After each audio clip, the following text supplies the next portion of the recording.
मेरे तमाम देखने और सुनने वालों को अस्सलाम वालेकुम।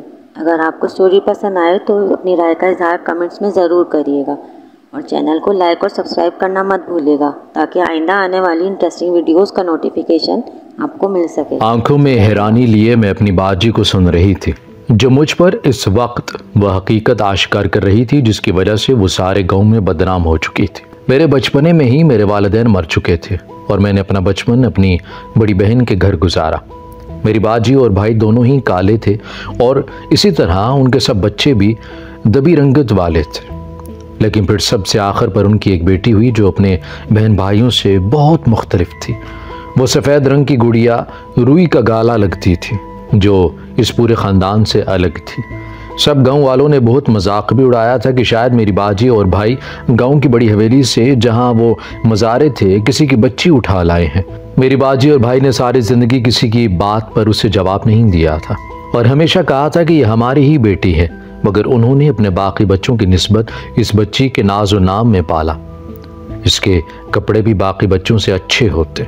मेरी बहन इससे घर के काम भी उस तरह नहीं करवाती थी जिस तरह हम सब करते थे। मैं अक्सर हैरान रह जाती थी कि ऐसा क्या है इस बच्ची में जो मेरी बाजी का इतना ख्याल रखती हैं। वो बच्ची अगर मिट्टी में भी खेलती तो मेरी बहन उसे फ़ौरन बाद उठा लेती और सारा दिन ना उतारती। मेरी बाजी अक्सर अपनी बच्ची को लेकर हवेली में भी जाती रहती जबकि वहाँ बाकी बच्चों को आने की इजाज़त नहीं थी। आहिस्ता आहिस्ता वो बच्ची भी बड़ी होती गई और मैं शादी करके ससुराल चली गई। एक बार मैंने एक बहुत ही अनोखी सी चीज़ देखी कि मेरी बाजी बिना किसी वजह के ज़ारो ज़ार रो रही थी जैसे उसका अपना कोई मर गया हो। मैंने 1000 बार पूछा मगर वो कुछ भी बताने से इनकारी रही। उसका रोना मेरे जहन में कई सवालों को उजागर कर गया था। इसी दौरान मैंने एक और चीज़ देखी, मेरी बाजी अब अपनी बेटी से काफ़ी खिंची खिंची रहने लगी। कुछ वक्त और गुजर गया था और एक दिन गांव में शोर मच गया। मुझे पता चला कि मेरी बहन की बेटी घर से भाग गई है। पूरा गांव थू थू कर रहा था। सब कह रहे थे कि जिस बच्ची को नाज से पाला वही आज मुंह काला करके भाग गई। मैं ये बात सुनकर दौड़ी दौड़ी अपनी बाजी के घर गई थी जहां वो ज़ारो ज़ार हो रही थी और ज़ारा को याद कर रही थी। भाई शकील भी शर्मिंदा से सर झुकाए खड़े थे। लेकिन मैंने एक मशकूक सी चीज़ देखी थी। मेरी बाजी और भाई दोनों के ही रंग उड़े हुए थे जैसे कोई अजीब सी बात हो और वो उसे छुपाना चाह रहे हों। दोनों आंखों आंखों में एक दूसरे से बात कर रहे थे और इस बात ने मुझे परेशान कर दिया। मैं इसी दिन रात को पूछने का इरादा करके सारा दिन बस लोगों को आता जाता देखती रही। फिर शाम के साए ढलने लगे और जैसे ही मैं उससे पूछने लगी तो मेरा शोहर मुझे लेने आ गया। मेरी सास की तबीयत भी ठीक नहीं थी, उसे अस्पताल लेकर जाना था। तब मैं वहाँ से आ गई, 1-2 दिन में आकर पूछूंगी। मगर किस्मत की करनी ऐसी हुई कि अगले ही दिन मेरी सास इस दुनिया से चली गई और हम उनकी तदफीन और रसूमात में लग गए। कुछ अपनी माँ जैसी सास का जाना था और बाकी मेरे कंधे पर पड़ने वाली उनकी जिम्मेदारियाँ ऐसी थीं कि ये बात मेरे जहन से बिल्कुल गायब हो गई और मैं कुछ भी ना पूछ सकी। मेरी बाजी इन्हीं दोनों कुछ परेशान सी थीं और मेरे बहनोई भी अब काफ़ी खामोश रह रहे थे और अक्सर कहीं ना कहीं रात के वक्त ही होते दोनों निकल जाते। एक बार फिर मेरे शक ने अंगड़ाई ली थी। मुझे लगा था कि शायद मेरी बाजी कुछ गलत कर रही है या शायद उनके साथ कुछ गलत हो रहा है। दिन गुजरने के साथ साथ मेरा शक भी बढ़ गया था और फिर एक दिन ज़ारा वापस आ गई, लेकिन वो अकेली नहीं थी। उसके साथ जो आदमी था उसे देखकर हम सब दंग रह गए। ये तो हमारे गाँव की बड़ी हवेली के छोटे मालिक थे जिन पर उस गांव की सब दोशीज़ाएं मरती थी। उन्हें देखकर इस गांव की आधी लड़कियां रुक जाया करती थी। वह खूबसूरत तो भला का था, ऊंचा लंबा कद, सुर्ख और सफ़ेद सा, वो कई दिलों की धड़कन था। लेकिन एक बात हम सबको हैरान कर रही थी कि आखिर इस तरह भागकर ही शादी क्यों की गई।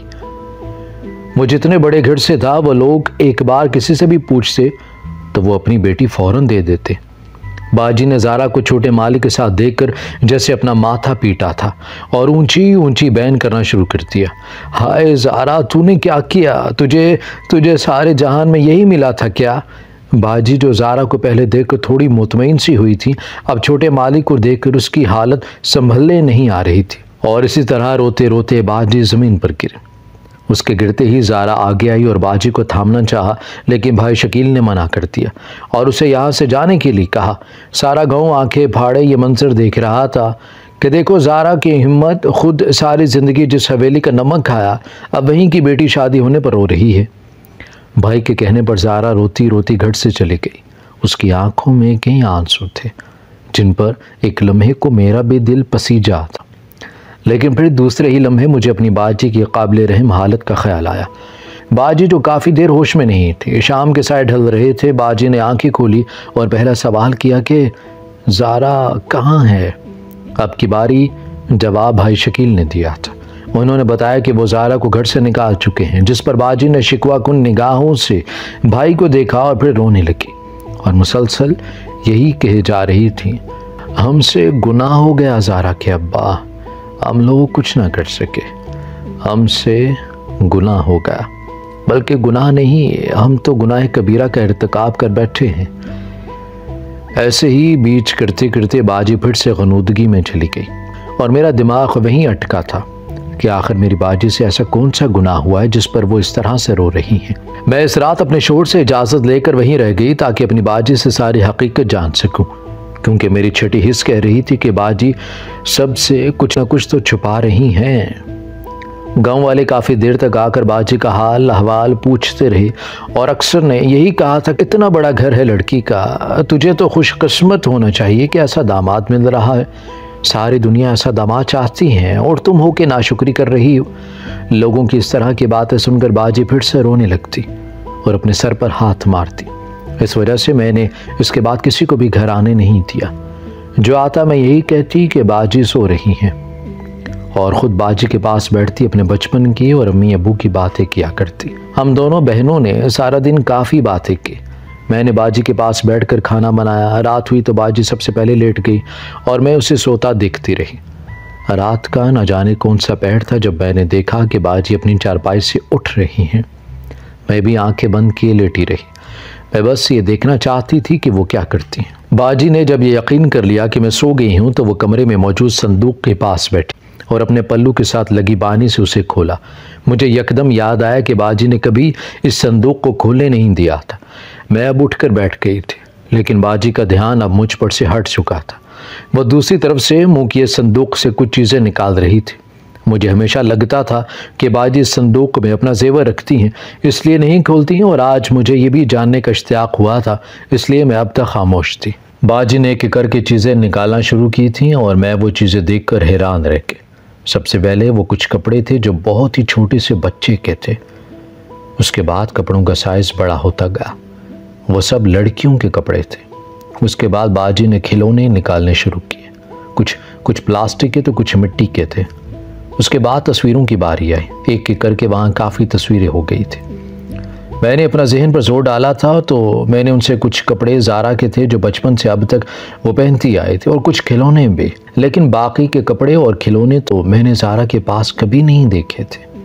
उसके बाद बाजी ने तस्वीरें देखनी शुरू की तो मैं शुरू पर जो तस्वीरें थीं वो भी ज़ारा की थीं, लेकिन उसके बाद उनमें एक और वजूद का इजाफा हुआ था। मैं इतनी दूर नहीं बैठी थी कि वो शक्लें ना देख सकूं, लेकिन फिर भी वो दूसरा वजूद जो किसी बच्ची का था मेरी पहचान में नहीं आया, लेकिन उसकी शक्ल मेरी बाजी और भाई शकील से बहुत मिल रही थी। उसका रंग भी वैसा ही सांवला सा था जैसे बाजी के बाकी बच्चों का था। बाजी ने अपना दुपट्टा ज़मीन पर अपने आगे बिछाया और उस पर एक एक करके सारा सामान रखना शुरू किया। साथ साथ चूमती जाती और फिर रोती जाती और फिर एक गठरी बना ली।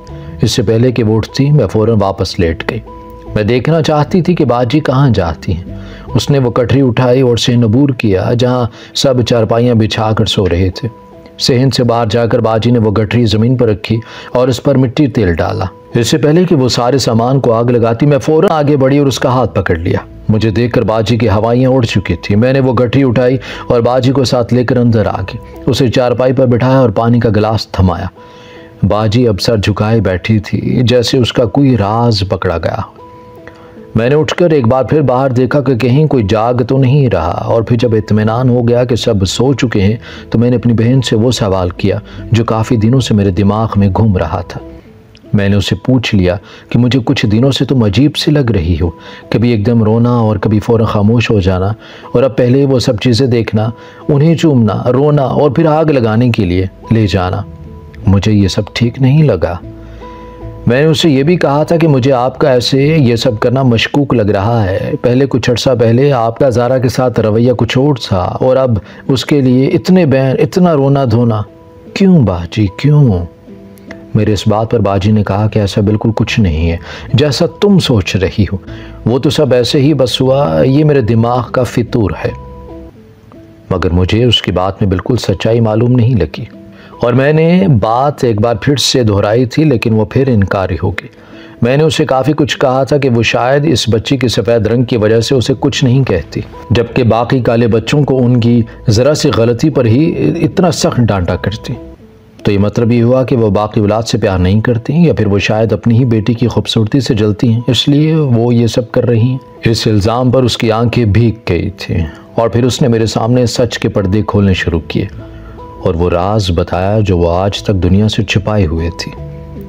उसने कहना शुरू किया था और मेरा मुंह उसकी बात पर खुलता चला गया। 18 साल पहले मैं उम्मीद से थी और उन दिनों हम लोग बड़ी हवेली वालों के लिए काम किया करते थे। तभी मालिकन के घर भी औलाद होने वाली थी। पहला बेटा तब 4 साल का था जिसका नाम बाबर था। मुझे याद है एक बार बाबर ने मालिकन से कहा था कि मुझे बहन चाहिए।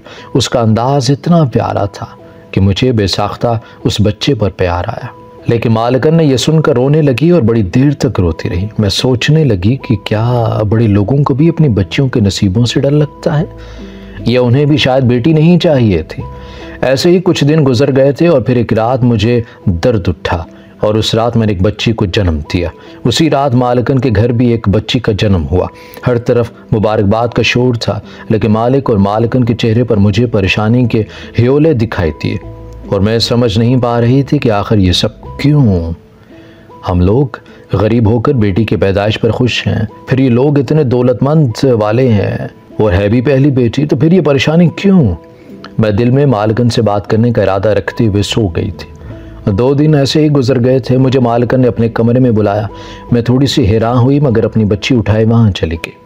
मैं यहाँ काफ़ी अरसे से काम कर रही थी, लेकिन कभी मालिकन के कमरे में नहीं गई थी। आज जब वहाँ कदम रखा तो मेरी आंखें चुंधिया आ गई। ऐसी शान व शौकत तो क्या ही राजाओं महाराजों के घरों में होती होगी जैसी वहाँ थी। तभी मेरी नज़र बिस्तर पर पड़ी जहाँ बेबहा जवाहिरात पड़े थे, जैसे किसी शाही सल्तनत का ख़जाना था। मैं वो देखकर काफ़ी मरऊब हुई और ज़रा से फासले पर खड़ी होगी कि कहीं उनमें किसी के चोरी होने का इल्ज़ाम ही मुझ पर ना लग जाए। अलबत्ता मेरी आंखें अभी उस सोने के ढेर पर थी जिसकी रोशनी से मेरी आंखें चुंधिया आ गई थी।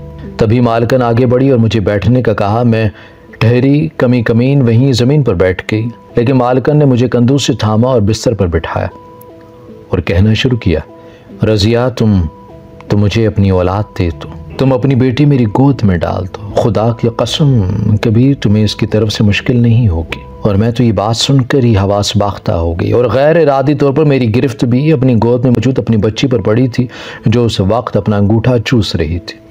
मैंने घबराते हुए कहा था कि मालिकन आपकी तो खुद एक बच्ची है, फिर मेरी इस काली कलोटी बच्ची की हाजत आपको क्यों कर होने लगी? मेरी इस बात पर मालिकन फूट फूट कर रोने लगी थी, मानो मैंने इसके दुखती रग पर हाथ रख दिया हो, और रोते रोते कहा कि रज़िया मजबूरियाँ किसी इंसान को नहीं देखती, ये बदले नहीं जानते कि बेटियाँ कैसे पाली जाती हैं। मालिकन की इस बात पर मुझे उसकी आंखों में कर्ब नज़र आया और मेरा तजस्सुस और बढ़ गया। रज़िया मुझसे मेरी बेटी लेकर अपनी बेटी मुझे दे दो, मालिकन ने एक बार गिड़गिड़ा कर कहा था।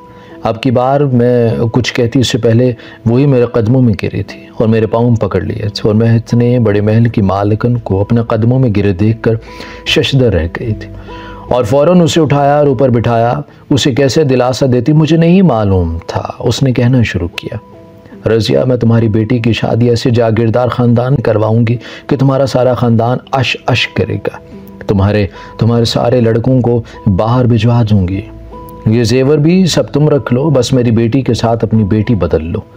मालिकन की तान फिर वहाँ आकर टूटी थी। मैंने मालिकन से एक बार फिर वजह पूछी थी कि आखिर मैं कैसे अपनी बेटी बिना वजह जाने दूँ और फिर बदल लूँ? मेरा शोहर कैसे मानेगा? मेरी मजबूरी सुनकर उसने मुझे बताना शुरू किया। उसकी आवाज़ में एक दर्द था जब उसने अपनी बात का आगाज़ किया कि रज़िया पगड़ियों के जुर्म इस दुनिया में सिर्फ बेटियां ही तो चुकाती आई हैं। मेरी ये नन्ही जान भी एक ऐसे ही जुर्म की भेंट चढ़ने वाली है। एक रात मालिक और मालकिन किसी शादी से वापस आ रहे थे। मौसम काफ़ी ख़राब था और हर तरफ धुंध ही धुंध थी कि हाथ को हाथ सुझाई नहीं देता था। इस अंधेरे में पता नहीं कैसे एक वजूद हमारी गाड़ी के आगे आया। वो इस गांव के चौधरी की लड़की थी जो जाने इस पहर वहाँ क्यों आई थी। वो लड़की हद से ज़्यादा हसीन भी थी कि जैसे कोई अप्सरा हो। चौधरी ने हमें जिरगे के सामने पेश किया था। वो लोग अपनी बेटी का कत्ल माफ़ करने के लिए तैयार नहीं थे, लेकिन चूँकि ये जानबूझकर नहीं हुआ था इसलिए फांसी के बजाय एक अनोखी सज़ा जरगे ने सुनाई थी। वो ये थी कि जब हमारी सब बेटियां 18 साल से बड़ी हो जाएंगी तो उनमें से सबसे खूबसूरत बेटी को वनी के तौर पर इस ख़ानदान को दे दिया जाएगा। वो लोग इस लड़की से अपने किसी भी लड़के का निकाह करके ले जाएंगे। आगे वो लोग जो भी करें वो उनकी मर्जी होगी, लेकिन बेटी वैसी ही हसीन होनी चाहिए।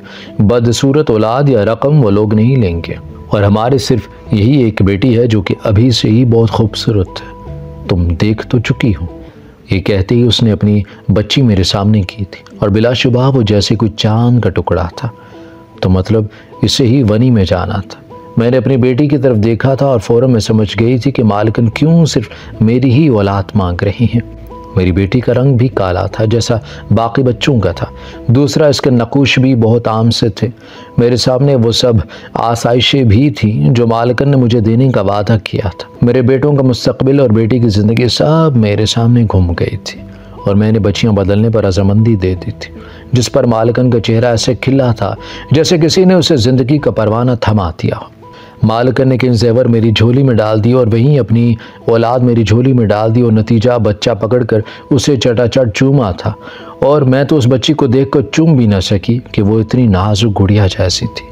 मालकिन ने मुझसे कहा था कि मैं अक्सर इस बच्ची को मिलने आया करूं और इस तरह वो भी अपनी औलाद को देख लिया करेगी, लेकिन हम कभी बच्चियों को ये नहीं बताएंगे कि ये कौन है। जब दोनों बच्चियाँ बड़ी हो जाएंगी और इनकी शादियाँ हो जाएंगी तब हकीकत बताएंगे। मालकिन की इस बात से भला मुझे क्या मसाला हो सकता था। मैंने भी फ़ौरन हाँ कर दी और अपने शोहर को भी जैसे तैसे करके मना लिया।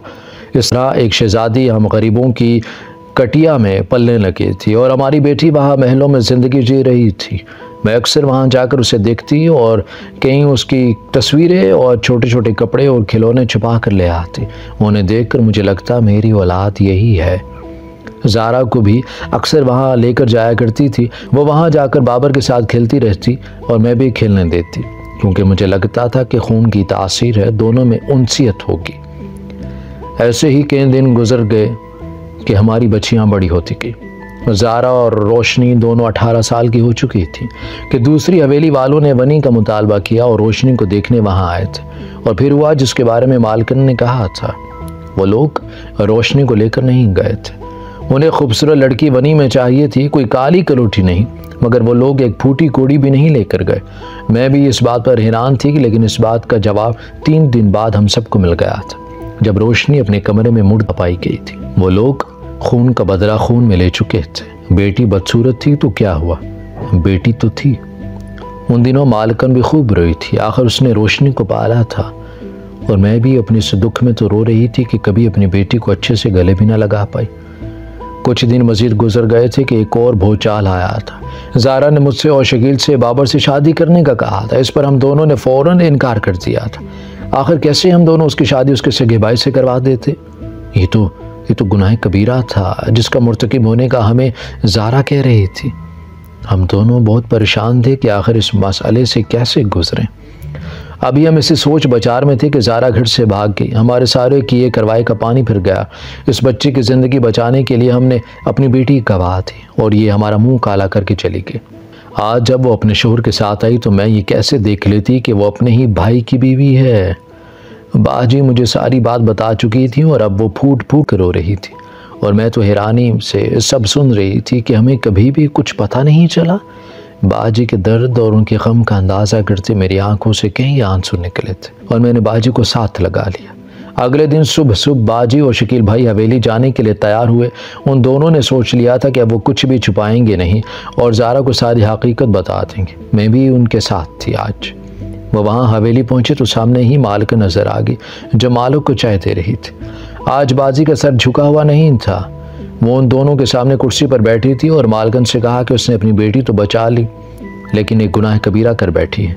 इस बात पर मालकन ने अचंभे से मेरी बाजी को देखा था और पूछा कि क्या हुआ रज़िया, तुम ऐसे क्यों कह रही हो। उस पर मेरी बाजी ने उन्हें बताया था कि ज़ारा ने भागकर बाबर से शादी कर ली है। आखिर सगे बहन भाई कैसे शादी कर सकते हैं। ये कहते बाजी की आंखों में आंसू थे।